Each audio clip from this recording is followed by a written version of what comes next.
సామెతలు 12 పాలున్న నాడే పాయసం, తల్లి ఉన్న నాడే పుట్టిల్లు. ఆదాల నాడు బిడ్డలు, గడ్డాల నాడు బిడ్డలు కాదు. కొడుకు మనవాడైతే కోడలు మనది కాదు. నీళ్లు నీళ్ల వంకే పారుతుంది, మిట్ట వంక పారదు. ఊరు పొమ్మంది, కాటికి రమ్మంది.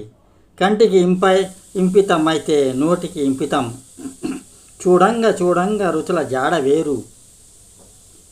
చెప్పులో రాజును, చెవిలో జోరీగా. కుక్కకున్న విశ్వాసం మనుషులకు లేదు. మాటలెక్కువ, పని తక్కువ. మొహం చూడగానే మగాళ్ళ వాపు తెలుస్తుంది. పెరగంగా పెరగంగా పేద బావ కోతి. ముందు నుయ్యి, వెనక గొయ్యి. గోడ మీది పిల్లి వాటం.